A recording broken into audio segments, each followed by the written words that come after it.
시간도 다 됐고 50분도 다 오셔가지고 하겠습니다.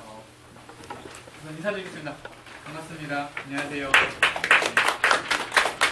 제가 좀 오늘의 배치상 구석에 있는 걸 좀 양해 부탁드리겠습니다. 저는 갈무리 출판사의 편집부에 있는 오정민이라고 합니다. 반갑습니다. 저는 오늘 진행 사회만 보고요. 오늘 그다음의 사회는 다른 분이 보시니까 저는 이제 화장실 가는 시간과 끝나는 시간 이런 것들을 안내해드리겠습니다.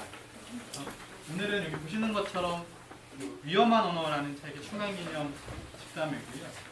주제는 위험한 언어 출간을 계기로 본 에스페란토 운동의 전망이라는 조금 무거우면서도 재미있는 주제로 저희가 오늘 준비를 해서 특별히 섭외한 발표자분들을 모시고 얘기를 하려고 하고요. 좀 형식이 이렇게 앞에서 발표하는 형식이긴 하지만 다 같이 모여서 에스페란토에 대해서 그리고 에스페란토 운동에 대해서 저희가 얘기하는 자리를 가지려고 한 거니까 오신 분들도 좀 이렇게 편안하게 같이 얘기한다는 생각으로 말씀을 해주시면 좋을 것 같습니다. 그리고 시작하기 전에 저희가 이제 발표자분들 소개만 먼저 드리고 바로 시작을 하겠습니다. 우선 좀 양해 말씀드릴 게 두 가지가 있는데요. 하나는 저희 발표하기로 하셨던 분들 중에 신은숙 선생님이라고 계시는데요. 그분께서 지방에 계신데 인터넷도 잘 안 돼서 오늘 장경영처럼 화상 강연도 좀 어렵게 되셨고 차도 이렇게 눈이 많이 오는 바람에 못 오게 되셨다고 하셔서 좀 양해 말씀 부탁드렸고요. 나중에 또 좋은 기회에 오셔서 얘기를 하겠습니다. 신은숙 선생님 같은 경우에 저희가 1월 12일부터 다전에서 초급 에스페란토 강좌를 강의하시니까 혹시라도 뵙고 싶으신 분은 그냥 오셔서 인사하시면 될 것 같습니다. 그리고 두 번째로는 부산에 장재현 선생님이 계신데요. 장재현 선생님 들리십니까? 네, 잘 들립니다. 네, 지금 이렇게 부산에서 구글 행아웃이라는 화상 채팅 프로그램으로 저희가 이렇게 같이 중계를 하고 있으니까 오늘의 발표자로 생각하시면 될 것 같습니다. 네, 장재현님께서 지금 거제대학교의 외래 교수님으로 계시고요. 그 밖에도 저기 뒤에 배치되어 있는 봄속의 가을이라는 소설을 번역하시기도 하셨습니다. 그리고 지금 사정이 있어서 조금 늦고 계시는 김선우 님이 오늘 발표를 하실 거고요. 지금 현재 에스페란토 청년의 부회장으로 계십니다. 그 옆에 계신 분은 에스페란토 청년의 회장이신 김은혜님입니다. 네, 박수 부탁드리겠습니다. 네, 그리고 그 옆에 계신 분은 이 책의 번역자이신 최만원 선생님이십니다. 멀리 광주에서 이 행사를 위해서 또 추운 날씨에 오셨고요. 그리고 앞에 계신 분은 오늘의 집단의 사회자이시고요. 또 다중유상의 정원의 대표이시면서 이 책을 기획해주신 조정환 선생님이십니다. 네, 옆에 있는 분은 현재 한국 에스페란토 학교 부회장으로 계시는 강원구 선생님이십니다. 그리고 옆에 계신 분은 안중 선생님이시고요. 지금 에스페란토 평화연대 활동하고 계신 분입니다. 반갑습니다. 사실 이렇게 한 줄로 소개하기에는 많은 활동하고 계신 분들인데 시간상 제가 좀 줄이고 한 줄로 설명드리겠고요. 오늘 전체 진행은 앞에 계신 분이 발표를 하시고 잠깐 쉬었다가 같이 이야기 나누는 자리를 갖겠고요. 순서는 앉아 계신 순서대로 진행하겠는데 다만 김선우님 오시는 대로 진행을 좀 하도록 하겠습니다. 그러면 첫 번째 발표를 장재현 선생님 준비되셨습니까? 예, 제가 먼저 시작할까요? 예, 그러면 첫 번째 발표를 시작하겠습니다. 박수 부탁드리겠습니다.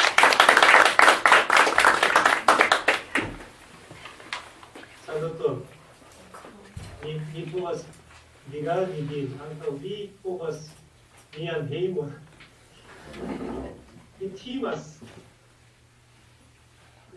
pro la progreso de la tekniko. Mi ĝuas vidi vin. Do mi legos mian skribaĵon en korea lingvo. Do tie 시어는 아까다 기사도 아페라스.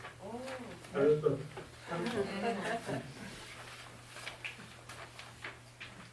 수년 전 한국 에스페란토 협회에서 이 책을 번역 시도한 적이 있었습니다. 제 책의 제목은 번역본의 프리뷰어로서의 서평인데 여기 서울에 계신 분들은 잘 들립니까? 네. 그럼 계속 읽겠습니다. 당시 여러 교원들께서 분담해서 번역해 궁리를 했으나 책 분량이 워낙 많고 각 담당자가 부분 번역하더라도 누군가 이를 종합적으로 정리해야 하는 등의 어려움으로 인해서 이 번역 시도는 마무리되지 못했습니다. 하지만 당시에도 지금 집담회에 참석해 주신 할머니 출판사의 조정환 선생님께서 이 책이 번역되면 꼭 출간하시겠다는 뜻을 여러 번 밝히셔서 오늘의 이 자리가 있지 않았는가 하는 생각이 듭니다. 다행스럽게도 중국 유학에서 돌아와서 전남대학교 등에서 중국 정치와 북한 사회 강의를 하고 계시는 최만원 교수께서 이 책자를 번역하게 되었습니다. 오랜 중국 유학 생활 중에서도 에스페란티스트로서 중국 에스페란토계 인사들과 폭넓은 교류를 해오셨고 또 중국 에스페란토계의 흐름을 정확하게 이해하고 계시고 그래서 이 책 위험한 언어에서 다루는 독일이나 중국, 소련 등의 정치체제에 대한 이해가 밝아서 이 책의 번역자로서 손색이 없으면 이 책 출간을 했으니까 여실히 드러나 있습니다. 에스페란토를 잘 쓰고 이해하는 이라면 세계 에스페란티스트들과의 소통은 물론이거니와 국제 에스페란토 운동의 정보 네트워크를 우리가 잘 이용하고 활용할 수 있었으면 좋겠습니다. 한편 역자 뒤에 든든한 에스페란토 실력을 갖춘 에스페란토 역사에 상당히 쾌박한 지식을 갖춘 김우선 여사님이나 박종원 선생, 최은숙, 허성씨 등이 뒷받침해서 이 일이 번역하는 일이 상당히 빠른 시간에 출간에 이르렀다고 이렇게 저는 보고 있습니다. 이 책에서 저자가 이 책을 쓰게 된 목적을 이데올로기와 권력의 이해 관계에서 충돌하는 전장에서 에스페란토가 처했던 어려움을 이해할 수 있도록 자립적이면서도 사람들을 서로 가깝게 되려고 하려고 노력했던 국제주의를 대표하는 사람들, 즉 우리 에스페란티스트들에 대한 이야기를 하는 것이라고 이렇게 볼 수 있겠습니다. 각종 자료와 기록들과 사진 자료들을 실어놓은 이 위험한 언어는 에스페란토 역사를 이해하는 데도 좋고 또 한 언어로서 이 언어에 대한 역사, 인공어에 대한 역사, 나아가서 20세기 국제사회가 겪어온 정치체제, 사회현상, 국제사회 등을 깊숙이 이렇게 들여다볼 수 있는 기회가 있습니다. 저자는 그 책의 말미에 에스페란토는 살아있기 때문에 여전히 희망은 남아있다. 에스페란토의 존재는 기술적으로 밀집되고 점점 더 이성화된 사회에서 사람들 사이에 더 나은 이해가 계속되면 이성으로 남아있을 필요가 없다고 이렇게 권고하는 역할을 하고 있다고 말하고 있습니다. 조금 더 줄여서 얘기를 하자면 그래서 이제 우리가 언어가 생겨서 발전하면서 그 언어 사용자들에게는 희망도 있지만 고난도 있었으면 우리 한글의 그 역사를 보아서도 알 수 있습니다. 한나라 국어가 제대로 역할과 지위를 갖추기 위해서는 그에 상응하는 사용자들의 요구와 희망, 정치적 수용이나 통합을 통해서 나라라는 울타리 속에서 상상의 공동체의 산물인 언어의 역할과 중요성을 볼 수 있습니다. 반면에 이제 에스페란토의 경우는 또 약간 환경은 다르지만 어쨌든 국제사회에서 125년의 역사를 가지고 또 이 언어의 활용을 통해서 우리가 사는 지역사회의 현실 또 나라 안팎의 국제사회의 그런 의사소통의 도구로서 에스페란토가 가지는 역할은 우리 에스페란티스트들이 뭘 어떻게 할 것인가 하는 점에 있어서 기대를 가지고 있습니다. 그래서 이제 저도 책을 주변 사람들에게 늘 소개하면서 우리 에스페란티스트들의 밝은 면이기도 하고 또 어두운 면이기도 한데 이와 같은 역사가 배포되지 않도록 우리가 좀 더 사회에 대해서 깊은 또는 얕은 넓은 그런 연대감이 좀 필요하지 않을까 이런 생각이 듭니다. 그래서 저는 독자들에게 이 책을 만약에 읽었다면 이 책과 관련한 그런 에스페란토의 역사에 관해서도 같이 읽기를 권합니다. 그래서 다행히 또 우리글로 이렇게 번역이 된 국제 에스페란토 역사라든지 한국 에스페란토 운동사 또 한국 에스페란토 운동 80년사 이 중에 김상수 선생의 한국 에스페란토 운동사를 연주해서 같이 읽는다면 독자에게는 좋은 기회가 되지 않을까 하는 생각이 듭니다. 문학에 관해서 에스페란토 번역을 저도 하고 있는 입장이지만 갈무리 출판사가 다음 해에는 또 중국의 치치오 마을러 예천찬 선생의 산수원 작품을 상제할 계획을 갖고 있다고 하니까 저도 조금 준비를 많이 하고 있습니다. 또 이렇게 시간을 내서 집담회라는 형식으로 에스페란토에 관한 그런 회고 또 에스페란티스트로서의 활동을 돌아보는 그런 계기가 돼서 저도 반갑습니다. 원래 서울에 가서 참석해야 되는데 참석 못한 점은 죄송합니다. 이상으로 제 발표를 마치겠습니다. 감사합니다.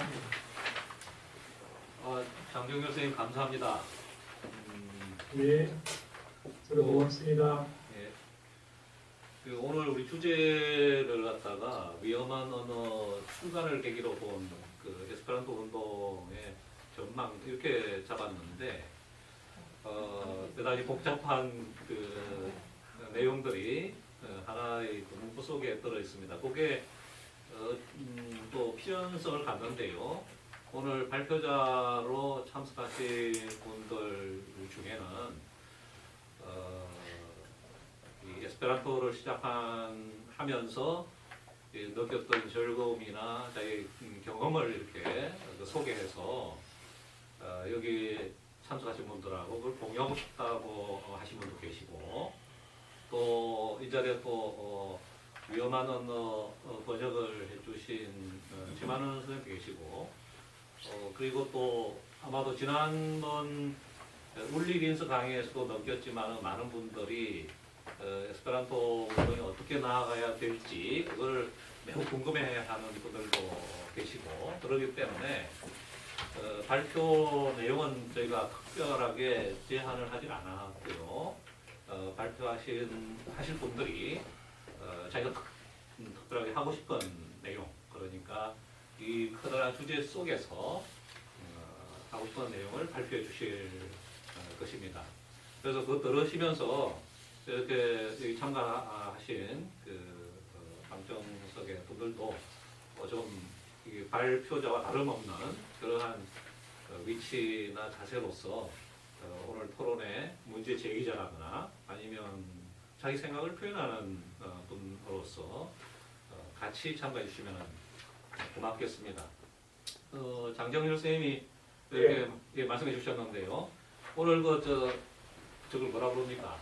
프레젠테이션. 네, 프레젠테이션을 사용할 분이 한 분 계시는데 우리 김선욱 발표자님이 먼저 해주시는 게 좋을 것 같습니다. 네.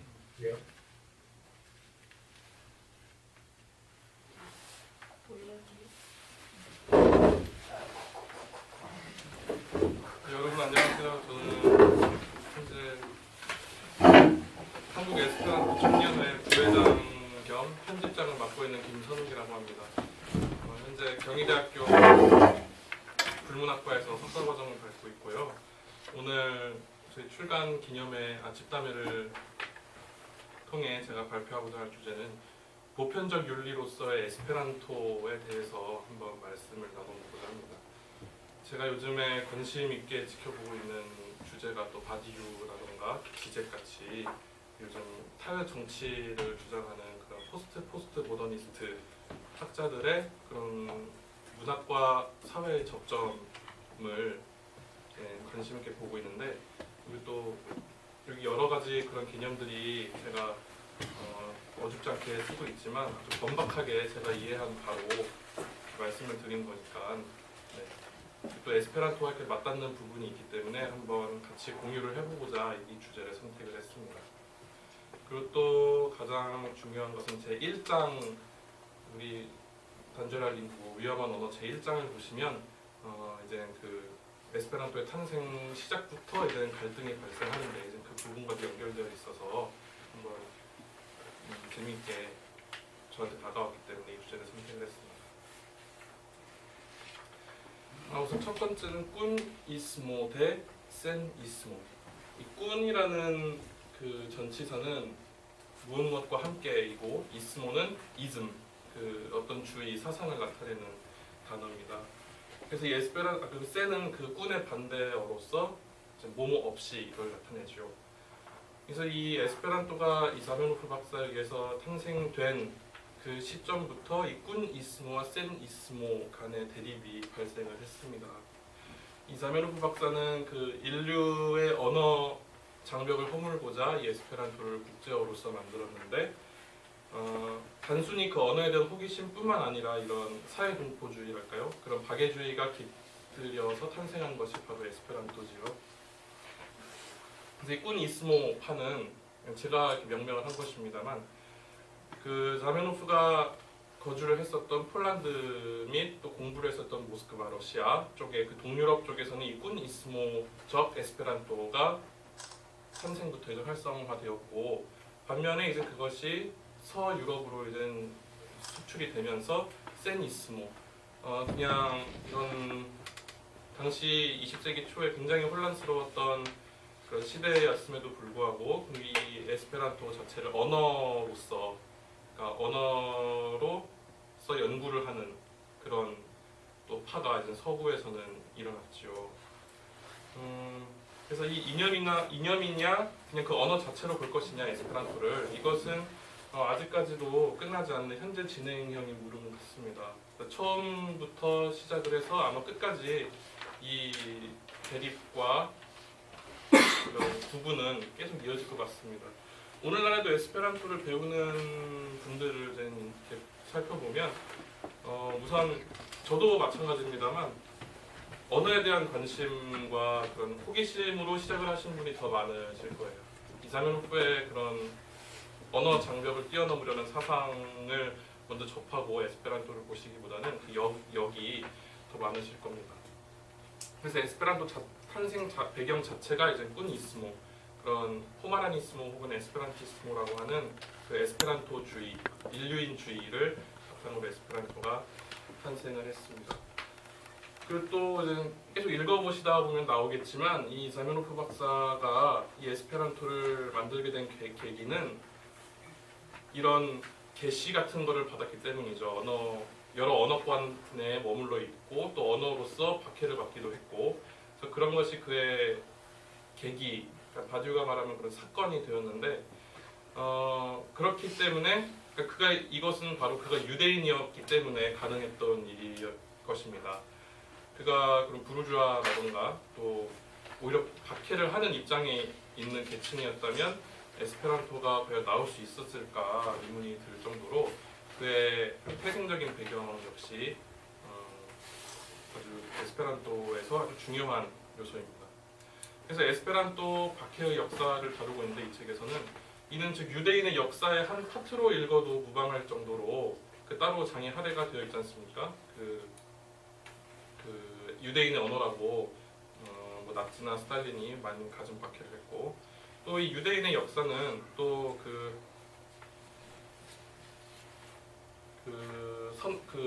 낙원에서 퇴출된 이후로 방방곡곡을 떠도는 그 디아스포라의 역사와도 연관이 있을 것입니다. 아직까지도 에스페란토는 정착을 못하고 이렇게 방황을 떠돌고 있습니다만, 그리고 이 자메노프 박사는 아까도 말씀드렸다시피 다양한 문화권과 다양한 언어를 태어날 때부터 섭렵을 하면서 자랐기 때문에 제가 명명하기로는 그 여러 가지 기호계를 넘나드는 그런 그 퍼스가 말하기로 그 해석가를 이젠 이주라는 그 트란스 그 접두사를 붙여서 이주 해석가라고 한번 봐봤습니다.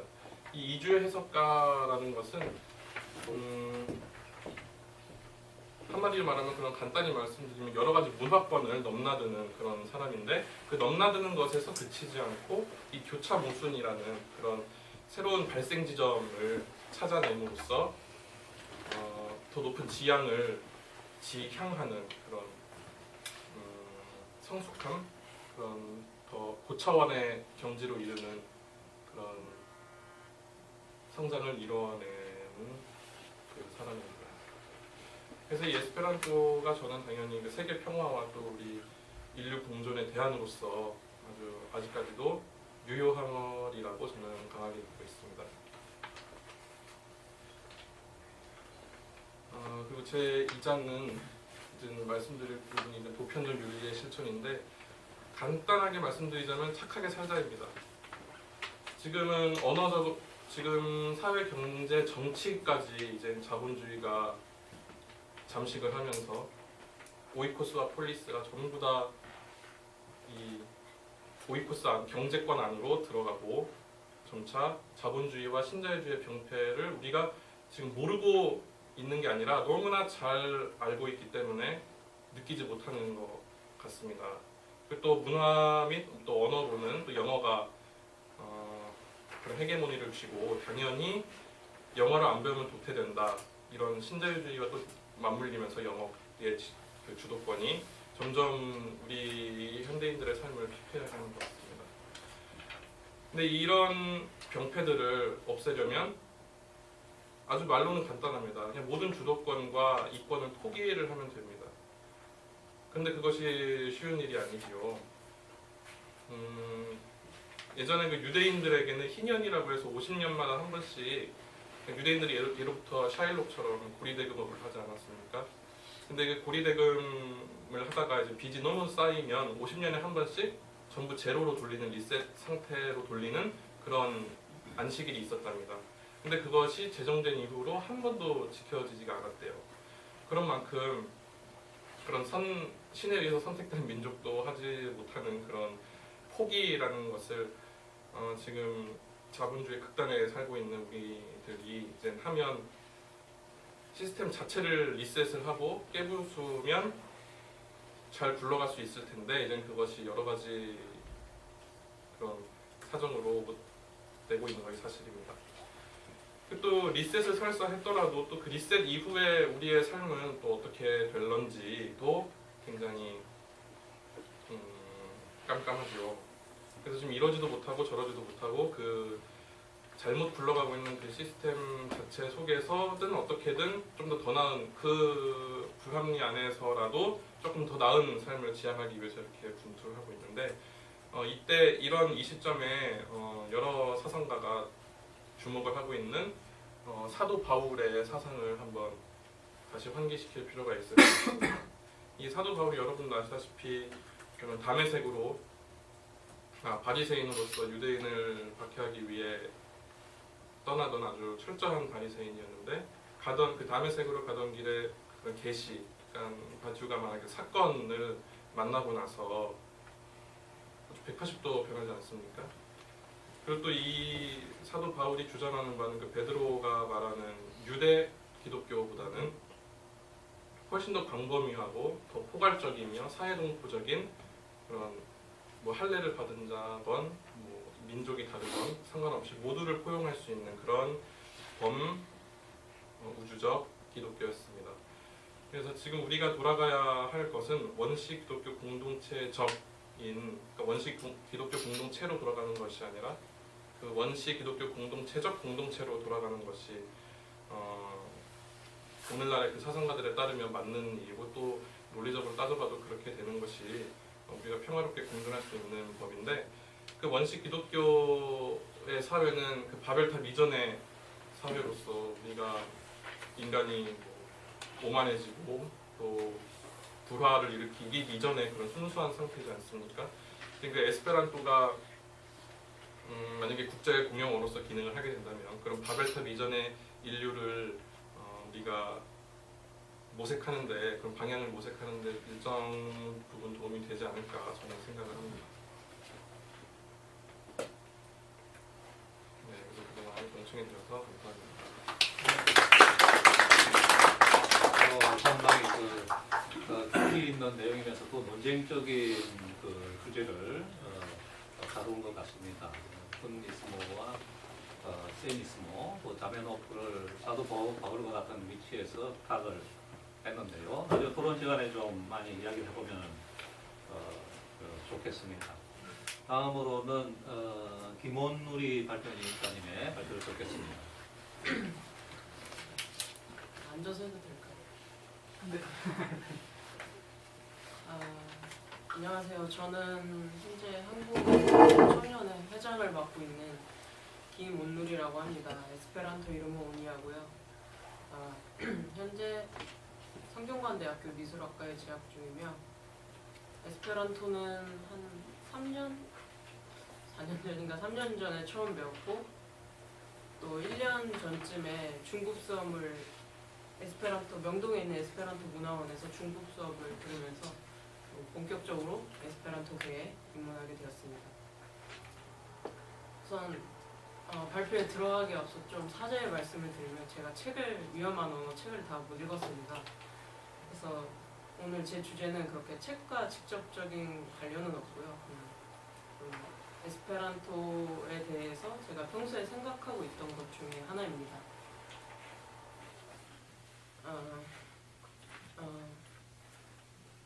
오늘 저의 발표에선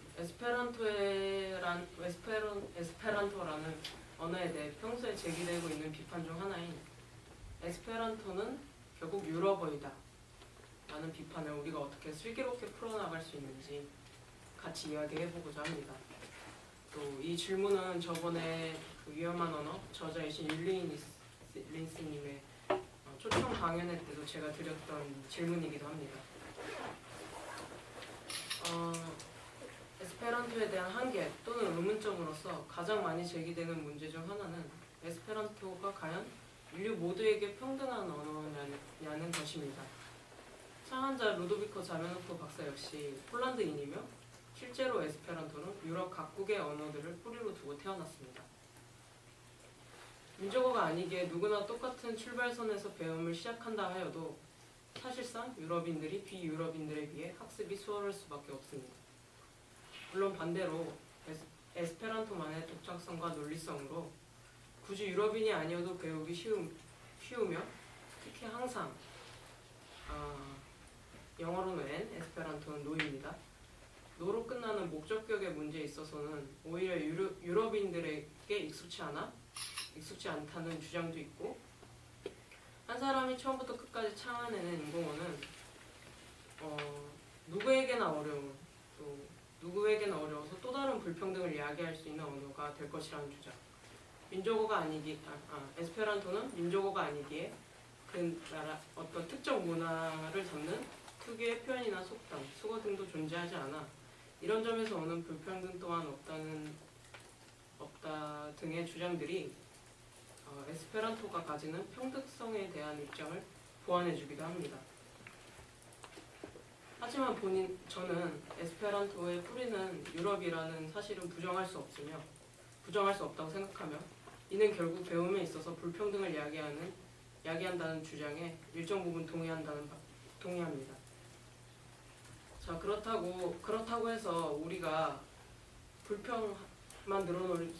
불평등하다라는 불평만 늘어놓을 수는 없겠죠. 이 문제를 어떻게 전 세계의 에스페란티스토들이 슬기롭게 극복하고 또 어떤 방안들을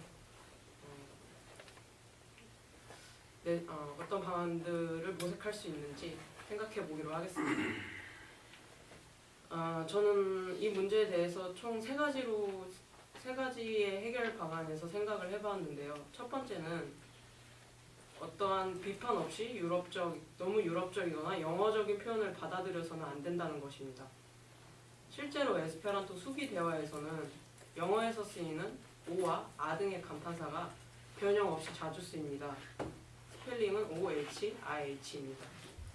사실 이 두 단어는 한 글자 한 소리라는 에스페란토의 원칙상 오아가 아닌 오흐아, 아흐로 발음되어야 맞습니다. 별것 아닌 작은 일처럼 보이지만 이는 에스페란토 단어도 아닐 뿐더러 사실 에스페란토의 한 글자 한 소리라는 원칙에 위배되는 말입니다. 에스페란토 자체의 감탄사 호 등을 활용하는 것이 맞겠고 오와 아의 뉘앙스에 해당하는 단어가 없다고 판단될 시 한 글자 한 소리 원칙을 어기지 않는 새로운 감탄사를 만들어 사용해야 옳을 것입니다. 이와 같은 맥락으로 특정 문화권, 특히 유럽 문화권에 뿌리를 두는 속담이나 수거 혹은 관용구 등도 에스페란토에서는 등이 에스페란토에서 쓸 시에는 우리는 굉장히 신중을 가해야 한다고 생각을 합니다. 그것이 직역하였을 시 다른 문화권 사람들에게 바로 이해되지 않는다면 특히 더 그렇습니다. 두 번째로는 유럽 에스페란티스트들의 자각이 필요합니다. 이 부분에서는 제가 이번 7월에 아이슬란드에서 열린 제98차 에스페란토 세계대회를 비롯하여 3개월 동안 유럽을 여행하면서 수많은 유럽의 에스페란티스트들을 만났던 경험을 바탕에 두고 이야기를 하겠으니 이 점에 대해서는 오해 없으시길 바랍니다. 저는 모든 유럽의 에스페란티스트들이 이렇다고 주장하는 것이 아닙니다. 제가 지난 3개월 동안 유럽 에스페란티스트들을 만나면서 좀 굉장히 의외였던 점은 유럽 에스페란티스트들의 발음이었습니다. 자신의 모국어의 억양이나 특징이 정말 여과 없이 반영된 그런 발음들은 어떤 우리나라나 일본 사람들의 문제라고 지적되는 포 발음이나 보보 발음 문제에 버금가는 심각한 상황이었습니다. 특히 제가 만났던 덴마크인들과 프랑스인들의 발음은 정말 이해가 불가능할 정도였습니다. 제가 프랑스어에 대해서는 잘 알지 못하지만 로 발음을 제대로 발음하는 프랑스인은 극히 드물었습니다. 프랑스인들은 대부분 로 발음을 허 이 정도의 느낌으로 처리하였습니다. 예를 들면 그들은 코레이오를 항상 코헤이오로 발음하였습니다. 또 독일에서 만났던 미국인 에스페란티스토는 우리가 흔히 생각하는 그 영어의 불리는 발음 그대로 에스페란토를 구사하면서 의사소통에 적잖은 어려움을 가져왔었습니다. 제가 이렇게 만났던 에스페란티스트들은 적어도 몇 년 이상 에스페란토를 사용한 숙련자들이었습니다. 그럼에도 불구하고 이런 발음상의 문제를 가지고 있었고 또 제가 여기서 이런 이야기를 꺼내는 이유는 그들에게서 이 발음을 개선하려거나 고치려는 노력을 엿볼 수 없었기 때문입니다. 앞에서 말씀드렸다시피 제가 에스페란토를 시작한 건 오래되지 않았지만 제가 만난 한국 에스페란티스트들이나 일본 에스페란티스트들, 비유럽권 에스페란티스트들은 자신의 발음의 문제를 잘 알고 고치려고 노력하고 있는 반면 유럽의 에스페란티스트들은 그 노력이 좀 소홀하다고 느껴졌습니다. 좀 비약적인 판단이 될까 조심스럽지만 비교적 쉬운 에스페란토 습득과 또 에스페란토도 결국 유럽어이다라는 무의식적인 판단에서 비롯된 것이 아닐까 하고 조심스레 추측해봅니다. 에스페란토가 유럽인에게 유리하다는 인식을 없애고 누구에게나 평등한 언어로 자리매김하기 위해서는 그런 태도는 즉시 직양되어야 한다고 생각합니다. 비유럽권 에스페란티스토들이 어떤 에스페란토 표준에 가까워지기 위하여 노력하는 것처럼 유럽인들도 어떤 이러한 인식은 버리고 똑같은 출발 선상에서 보다 에스페란토의 표준에 가까워지도록 노력해 주어야 한다고 생각합니다. 위에 두 가지 앞에서 소개드린 두 가지 극복 방안이 세부적인 문제라면 결국 근본적인 해결 방법은 아시아, 남미 등의 비유럽권 에스페란토 운동에서 찾아볼 수 있다고 생각합니다. 보다 많은 비유럽권의 사람들의 에스페란토를 배우고 에스페란토 운동을 위해서 기여한다면 결국 에스페란토는 유럽어이다라는 비판도 그 비판이 가진 중요성의 힘은 결국 사라질 것입니다. 현재 에스페란토 운동의 중심 역할을 하는 기관인 세계협회 우에아, 세계청년협회 테오 등은 유럽인 네덜란드에 위치해 있으며 유럽 임원진들 중심으로 운영되고 있습니다. 에스페란토가 유럽에서 태어났고 그 운동 또한 유럽에서 뿌리 깊으며 에스페란티스토들의 숫자 또한 전 대륙에서 가장 많은 것이 사실입니다. 하지만 이제 비유럽권인 아시아, 남미 등의 에스페란토 운동이 세계로 나아가야 할 시기에 도달했다고 생각합니다. 실제로도 최근에 비유럽권 에스페란토 운동은 매우 활발하며 긍정적인 양상을 띠고 있습니다. 한중일 청년 세미나 등 아시아 에스페란토의 어떤 전체적인 에스페란토계를 아우르는 말입니다. 에스페란토요 간의 결속을 위한 행사 등 나라 간의 크고 작은 행사들을 개최하고 실제로 한국의 에스페란토 교수인 이준기 교수는 이번 연도 세계협회 임원진 중 유일한 아시안인으로서 유일하게 선출되었습니다. 또 지난 세계대회에선 가장 활동적인 에스페란토 운동을 한 나라에게 수여하는 상을 베트남이 수상하기도 하였습니다. 또 브라질의 폭발적인 에스페란토 사용자들의 증가와 남미 대륙에서 내년에 연이어 열린 세계대회, 세계청년대회 행사가 연이어 개최되는 상황만 보아도 과거 오랜 기간 유럽에 기울어져 있던 에스페란토 운동의 판도가 급격히 변화하고 있음을 우리는 알 수 있습니다. 결국 에스페란토는 유럽어이다라는 비판의 슬기로운 극복 방안은 어느 한 대륙이나 나라에 쏠려있지 않은 전 세계적으로 균형 있는 에스페란토 사용과 운동에 달려있을 것입니다. 이로써 에스페란토가 유럽에서 태어났을지언정 모두에게 평등하며 쉽게 배울 수 있는 언어라는 점을 에스페란티스토들은 자연스럽게 그리고 몸소 증명할 수 있을 것입니다. 제 발표는 여기까지고요. 많이 버벅거리고 많이 부족했는데 끝까지 경청해 주셔서 대단히 감사합니다. 발표 고맙습니다. 청년 에스페란티스토로서 느끼고 있는 문제점을 아주 솔직하고 담백하게 표현하면서 나름대로의 분석적 대안들을 제시한 걸로 생각이 듭니다. 다음으로는 최만원 발표자님이 발표해 주시겠습니다.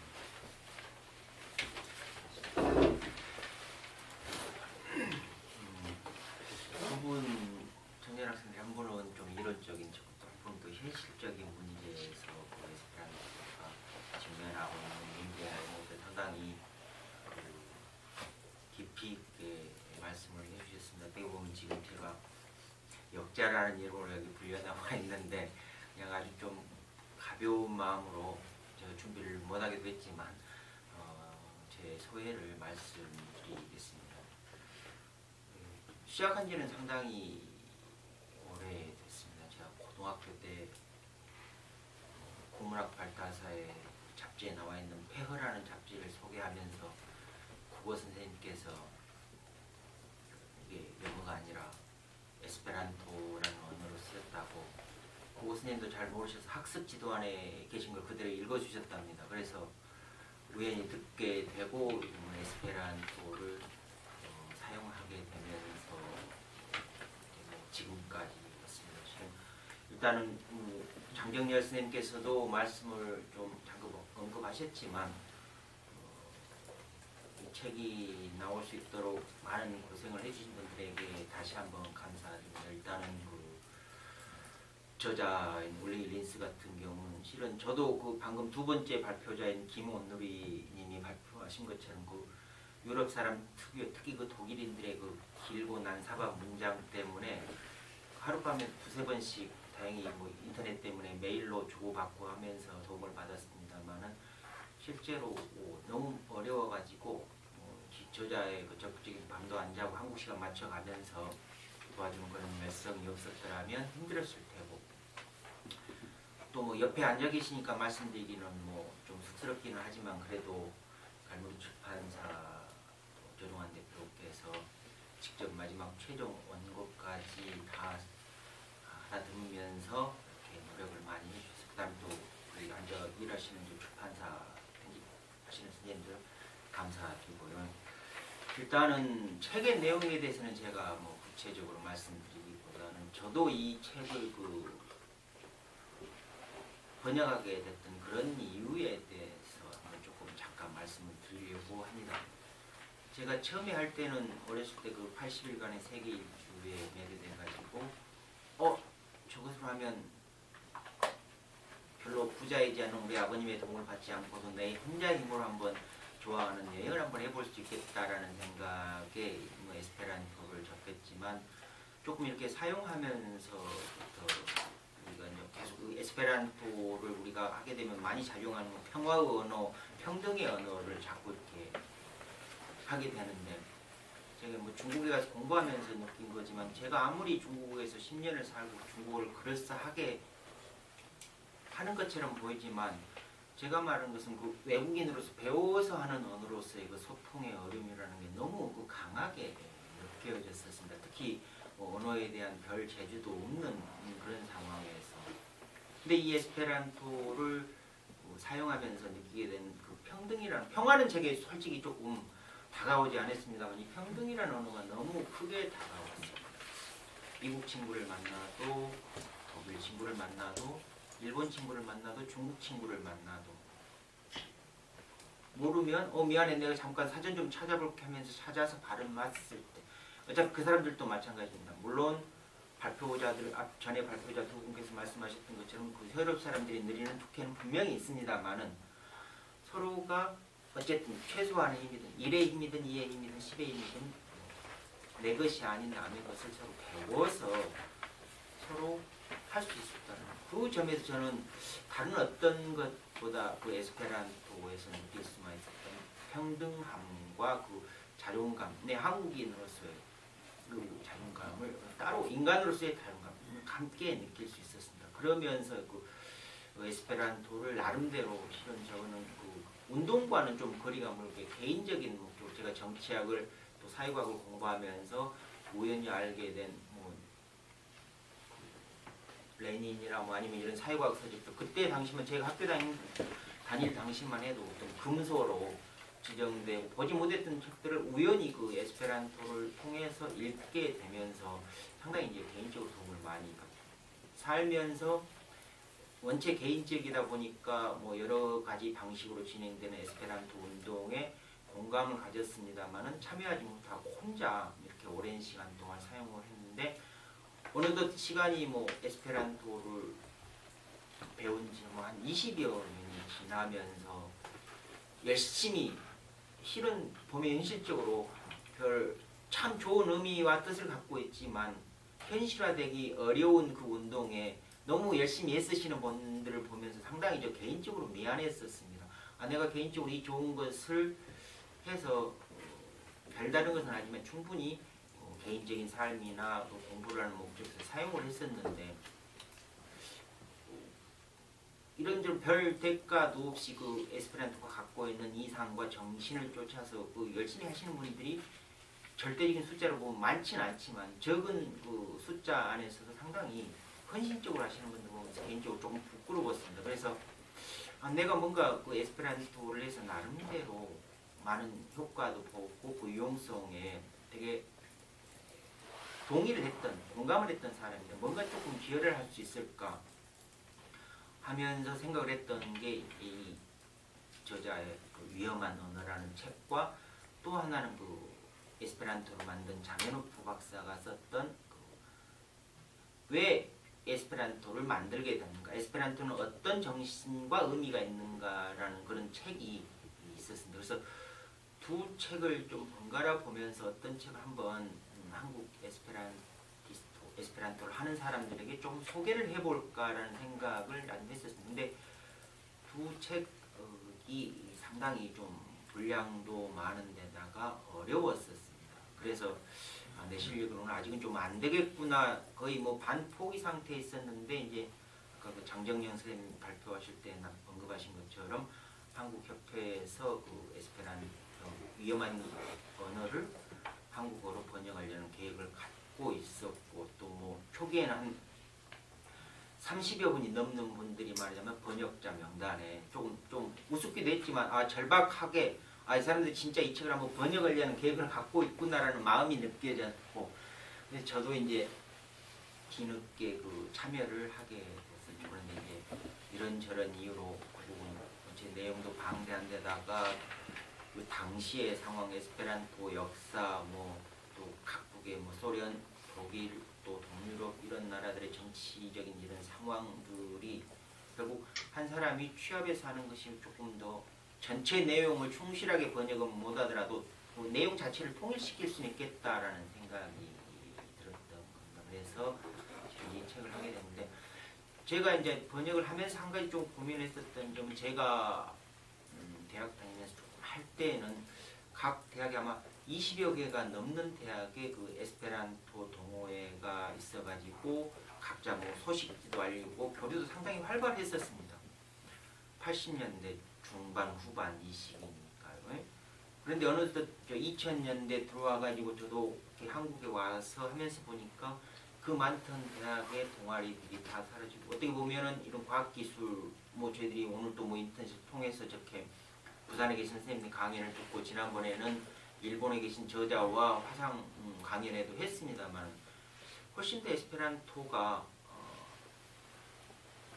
더 빨리 보급될 수 있고 에스페란토를 활용할 수 있는 여건이 오히려 마련된 것 같은데 상당히 에스페란토가 오랫동안 침체에 빠지고 오히려 더 그런 영어를 사용하는 국가들의 패권적인 힘 때문에 더 이렇게 빠르게 세력을 잃어가는 흥미를 잃어가는 이런 상황인 것처럼 저는 느껴졌습니다. 한국 같은 경우는 초기에 이 한국에 에스페란토가 들어올 때만 해도 상당히 뭔가 진보적인 지식인들이 민족과 평화와 여러 가지 다양한 담론들을 위해서 에스페란토를 활용을 했었는데 지금은 보면은 그냥 경제적으로 좀 여유가 있으면 그렇다고 제가 에스페란토를 다른 모든 한국 에스페란토를 하시는 분들을 비난하거나 그런다는 게 아니라 조금 자메노프가 왜 에스페란토를 만들었는가 또 에스페란토가 어떤 방향으로 발전해야지 이 탄생하게 된 그 의미를 제대로 되살릴 수 있을 것인가라는 관점에서 봤을 때 한국 에스페란토 운동이 상당히 지지부진하고 정체되어 있다는 느낌을 많이 받았습니다. 그래서 저는 이 위험한 언어에 나오는 내용은 그 수많은 그 에스페란토의 선구자들이 자기의 어떤 육체적인 정신적인 많은 그 희생을 치러가면서 에스페란토의 정신을 되살리기 위해 했던 그런 고난의 역사였는데 한번 지금 그 에스페란토가 만들어졌던 시기 어떻게 보면 더 세계가 좁아지고 하나의 가족화되어가는 이 시기에 에스페란토가 좀 더 본질적인 자메노프가 보면 그런 본질적인 역할을 할 수 있을 것 같은데 그런 역할을 잊고 오직 그냥 하나의 그냥 이상한 색다른 언어로서 또는 그냥 외국 사람들을 쉽게 만나고 소통할 수 있는 그런 수단으로서만 생각하고 있는 것 같아가지고 우리가 좀 더 이렇게 우리의 선배 세대들이 이 에스페란토 어떤 매력에 이끌려서 어떤 주의의 정신에 이끌려서 자기 자신을 희생하면서 에스페란토를 발전시키고 보급시키려고 했는가 좀 그런 점들을 이 책을 통해서 한번 다시 깨닫고 이렇게 훨씬 더 발전하고 변화된 좋은 시기에 에스페란토가 오히려 자메노프가 살았던 시기에는 그 정신적으로 이념적으로는 그 에스페란토는 훨씬 더 필요했을지 모르지만 현실적인 사용의 면에 보자면 지금 훨씬 더 에스페란토가 필요한 시기다라는 생각을 개인적으로 하면서 우리가 이 선배들의 고통을 또 위험한 역사를 통해서 에스페란토를 지금 하고 있는 사람들이 조금 더 열심히 적극적으로 한번 해보면 좋겠다라는 그런 의미를 가지고 이 책을 번역을 하게 됐습니다. 그래서 내용은 말해서 제가 말씀드릴 필요는 없을 것 같고요. 그래서 방금 이 김온누리 발표자께서 말씀하신 것처럼 저도 그걸 하면서 왜냐하면 실은 예술을 망치는 것은 예수의 제자고 막스를 망치는 건 막스를 따른다고 하는 제자들이라는 말이 있는데 에스페란토도 마찬가지 같습니다. 실은 자메노프가 했던 것과는 다르게 에스페란토는 실은 다른 외국어를 한 번도 배워보지 않은 사람들은 마저도 아주 쉽게 배워서 사용할 수 있게 하자고 만들었는데 이 책 번역하면 제가 그렇습니다. 책 내용은 참 좋지만 이 사람 에스페란토 못한다라고 생각을 했던 게 너무 복잡하고 길고 실은 쉽게 표현할 수 있는 것들마저도 자기들 굉장히 편의적으로 어렵게 자기들의 문구의 언어 방식에 따라 표현하고 이런 것을 보면서 결국은 이렇게 생각하는 우리들이 조금 더 열심히 에스페란토를 사용하고 보고하고 조금 부족한 내용이라도 한번 글로 써보면서 우리들이 좀 더 적극적으로 활용할 때만이 이런 것들이 조금 제대로 이루어질 수 있겠다라는 생각을 하게 됐습니다. 그래서 한번 기회가 되시면 읽어보시고 또 오늘 이 자리에 뭐 참석하시고 또 발표도 하신 많은 에스페란티스트도 있습니다만 저도 포함해서 앞으로는 저건 어떤 방식으로든지 에스페란토를 사용해서 조금 더 적극적인 활동을 벌이면 오히려 우리 에스페란토가 조금 더 자메노프 박사가 만들었던 그 이유와 걸맞은 만큼의 활용을 할 수 있게 되지 않을까 그런 생각을 해보게 됩니다. 이것을 마치겠습니다. 고맙습니다. 지금 에스페란토 김원누리님께서는 이 유럽과 비유럽권 사이의 불평등성을 먼저 담았는데 최만원 박사님은 평등성을 인정하면서도 그것이 이제 지금 지구화 시대에 우리들 사이에서 유통되는 방식에 대한 그 문제 제기를 날카롭게 주셨고 특히 이제 위험한 언어의 그 번역 과정에서 느낀 점들을 되게 소상하게 말씀해 주셔서 나중에 토론할 수 있는 풍부한 얘기거리가 생긴 것으로 여겨집니다. 다음에는 강흥구 발표자님께서 말씀해 주시겠습니다. 네, 저는 한국 에스페란토 협회를 대표해서 다 온 것으로 이렇게 되어 있습니다만은 실질적으로는 처음에 제안을 받았을 때는 그냥 가볍게 이렇게 얘기하는 것으로만 알고 그럼 그러자고 했죠. 책을 산 지도 얼마 안 됐고 발행된 지도 얼마 안 돼가지고 그래서 가볍게 생각했는데 책을 보니까 엄청 두껍잖아요 이게. 도저히 읽어볼 시간도 안 되고 도대체 어떻게 해야 되는가 고민하다가 그래서 이제 책 제목만 읽어봤어요. 제목을 읽어보니까 이제 그동안에 제가 관심 있던 부분들이 좀 있어가지고 그런 부분들을 어떻게 한번 읽어볼까 했었는데 그마저도 다 읽어보지 못하고 나왔습니다. 그래서 이 책을 쓴 저자가 린스가 쓴 책을 쓴 저자의 의도가 뭐였던가라고 했을 때는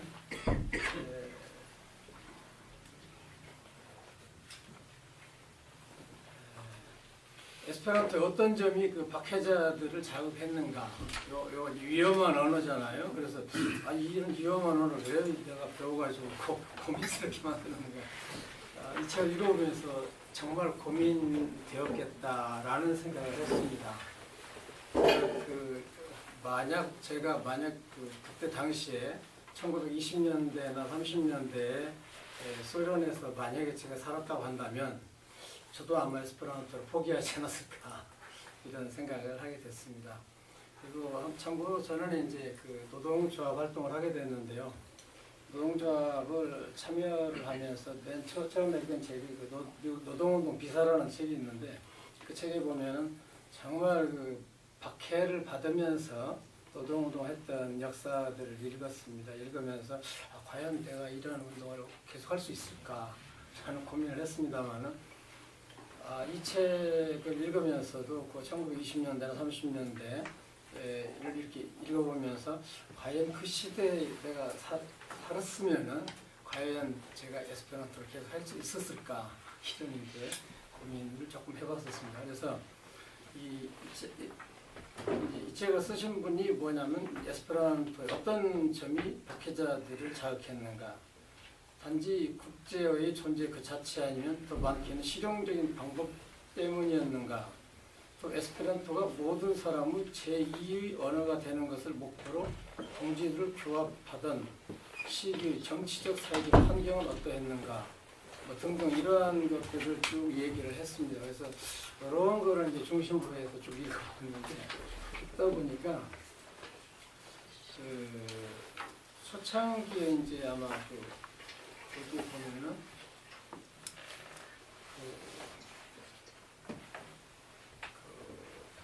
아마 그 독일 정도에서 했던 것 같은데요. 이거 보니까 그 독재 정권이 지배하고 있고 경제 사회적으로 다른 유럽 국가들보다 뒤떨어진 유럽의 그 남동부 국가들에서 이제 에스페란토에 대한 탄압과 그 금지가 혁명적인 그 두려움 때문이 아니고 그 에스페란토가 시민들에게 박제화된 교육 과정에 대한 혼란을 초래하고 두 번째로는 에스페란토 사용자들이 외국에 대해 알게 되면 독재자들이 자국 통제를 어렵게 하도록 영향을 미친다 이런 얘기가 있습니다. 그러면은 지금 현재 우리나라 교과서를 보면 교과서 파동도 결과적으로 같은 의미로 이렇게 느껴지고 하고 있었습니다.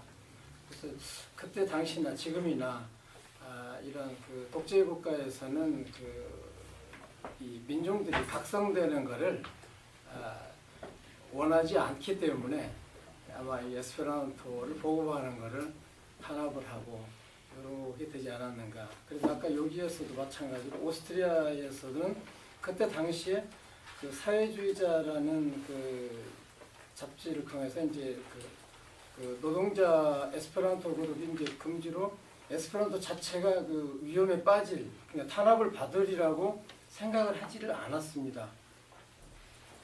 근데 그때 당시에는 이제 이렇게 낙관적으로 이렇게 했는데 왜 그랬냐면은 에스페란토 자체에 대한 문제는 없다. 단지 에스페란토가 아까 그 처음에 우리가 김선욱 발표자가 발표했듯이 큰 이스모를 가지고 있던 집단들, 다시 말하면은 정치적인 활동을 하는 사람들이 아니기 때문에 우리는 탄압을 받지 않을 것이다 라고 생각을 했던 것이죠. 그렇기 때문에 이제 낙관적으로 에스페란토는 탄압받지 않을 것이다 이렇게 생각했던 것 같아요. 근데 바로 얼마 되지 않아서 그 유럽 지역에서 다시 이제 그 탄압이 시작되는 것으로 이렇게 나옵니다. 그런데 이제 그것이 어디냐면은 그 아마 독일을 아마 얘기를 하는 것 같아요. 근데 이제 거기 독일로 거기까지는 못 읽었어요. 못 읽고 그 다음 주제로 넘어갔습니다. 그래서 그 소련에서 초창기에는 그 상당히 에스페란토 보급 활동에 대해서 긍정적이었던 것 같아요. 그래서 이제 처음에는 그 소련